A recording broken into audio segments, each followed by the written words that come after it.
a white man smashing watermelons to get you motivated, you're in the wrong line of business. It's not funny. It's not cute. I don't get these young guys anymore. I really don't. Because ain't no way in hell Mike Shanahan, Dan Reeves, Wade Phillips, or any of my coaches could have ever brought a watermelon. And what? And you think that's cool? And he bragged about it. Hey, we're going to keep this on the hush. He openly talking about it. He did. First of all, when I saw the watermelon, Coach, what you doing with that? If you ain't going to a picnic, if you ain't going to a cookout or a barbecue, man, you better not have no watermelons coming up in there talking about we smashing this. I don't know what Mike McCarthy was thinking. And I don't know what those black players in the locker room was thinking allowed him to do that. Agreed. Man. And then you got Joe Looney, Tony Pollard. They're captains. And then along with Sean Lee. So 2 of the 3 captains are African-American. Did they object? Did they raise an objection? Hell no. Ain't nobody take that. Oh, yeah, we going to be motivated. We going to be motivated. I don't think they get the gravity of how ridiculous they look and the connotation that comes along with blacks and watermelon. But guess what? You won a game, so I guess it's all cool. Next thing they're gonna bring some, next thing they're gonna know and sit you out of a table of fried chicken and have at it, fellas. Y'all, boy, y'all look here, y'all look here. Skip Bayless, in sports, we need to stop all this old buck dancing that we be doing.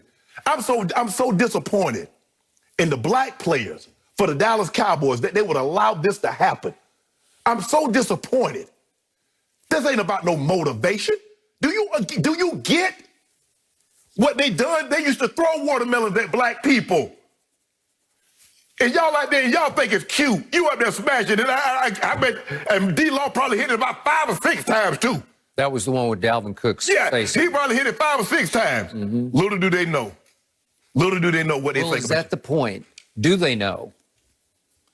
Maybe these black players are from a different era. Were they raised differently than you were raised in rural South Georgia? Is it an age difference? Is it? It is, Skip. But the connotation for watermelon and fried chicken never goes away. I agree. It never goes away. Yep. I consider both racist symbols. Thank you. They are. And we just went through a period of Black Lives Matter in which we tried to eradicate all the racist symbols, mostly in the form of statues, remaining in this country. And it seemed like we wiped out many of them, but you can't wipe out watermelons because people do still like to eat watermelons. But when you start to smash watermelons in front of a team, I don't know exactly what their racial breakdown is. At least 65%. 65? Could be 70, somewhere in that. Because the NFL is between 68 and 70% African-American. So the Cowboys, I would say that makeup is at least that, Skip. Okay, so USA Today quotes a Cowboys source, I assume one of the players, and I don't know if it's a black or a white player, saying that everybody was laughing so hard, it was entertaining to say the least. Okay, is that what every black player thought in that room? I don't know. Will we hear any backlash starting, what is today? Tuesday, but it'll start tomorrow when there be some media availability.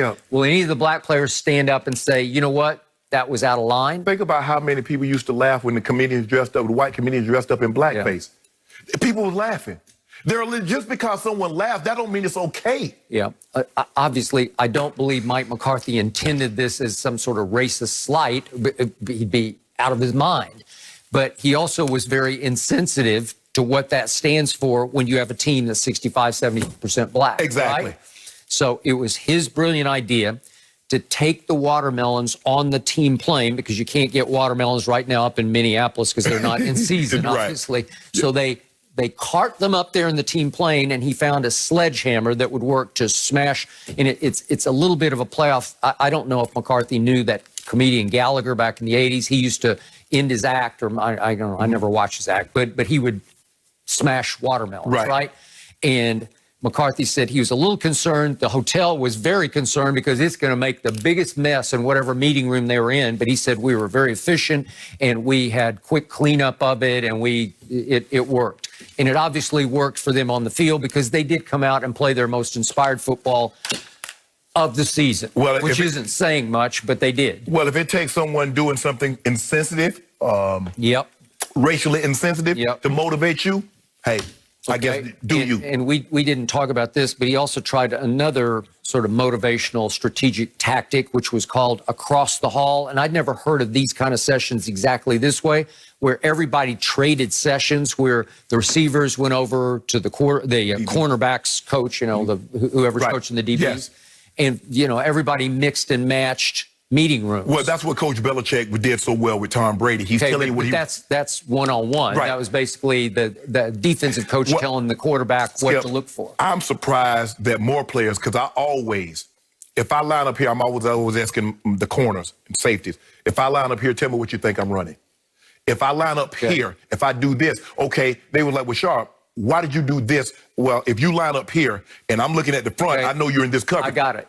That's informal. These were formal sessions where they walked across the hall and traded meeting rooms. Whatever it takes, they were 2 and 7. Don't you think you should?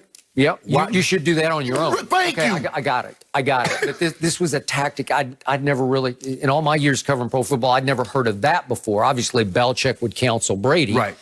And you would go seek counsel, right? Because I needed to know if you jump, did I tip the route off? Am I tipping the route off? Am I doing this? And so you need to know the DBs ask outside. If you see me line up here, where am I weak? Where am I vulnerable? Yep.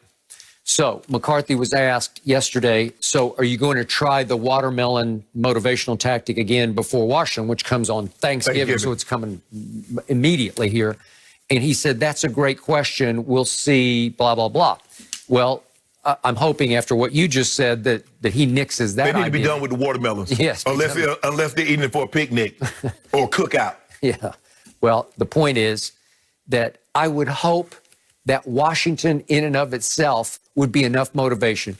Listen, I grew up covering the Cowboys in this business when, listen, this is back in the good old days. Yes. When Dallas Washington week, the last thing you needed was motivation. It was all out blood hatred. Think of what you said. Yeah. You said that was the only time Raider week. Yeah, Raider week. It's Raider week. Yeah. Nothing else need to be said. Mike ain't need to give no pep talks, ain't need no promote, ain't need no dummies, no nothing. It was Raiders week. We were geeked. You just don't. We geeked. Right. And wouldn't this team be geeked after it went to Washington and just got its butt kicked? Yes. It was 25-3. And remember, Andy Dalton got knocked out in the third quarter by a John Bostic cheap shot. You win this game, you're in first place in the division. What more do you need? You just got embarrassed at Washington on October 25th. You look at the yards. You barely had any yards. The game ends with Ben DiNucci at quarterback, right? Okay. Is there anything more than revenge against your arch rival? Yeah. Okay. So now, not only do I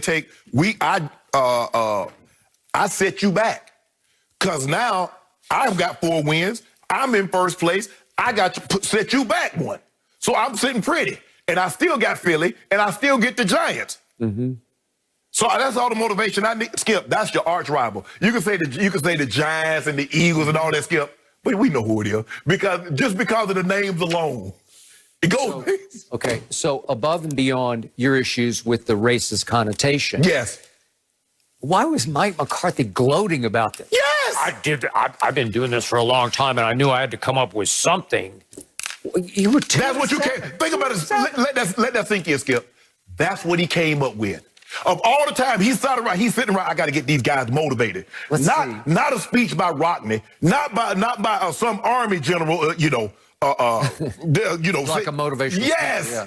We got to storm the beach like Normandy. Not that. Show Rocky something. Not that. No.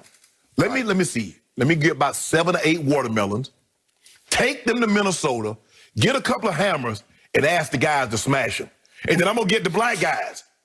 And they're like, oh, yeah, let me smash, Boy, y'all. If I was in the barbershop, y'all know what I would be saying. Well, I just hope Washington is enough to get my team ready to play on Thursday, because the whole season teeters on this game. Here we go. If somebody would have just said that, man, I wouldn't even believe it. I wouldn't believe it. Somebody would have told me. If somebody would have told me an NFL team did that, I said, man, stop playing. Nobody do no foolishness like that. Well, only Shannon, the Cowboys. I would like to apologize. I did not know, and I feel like I did not set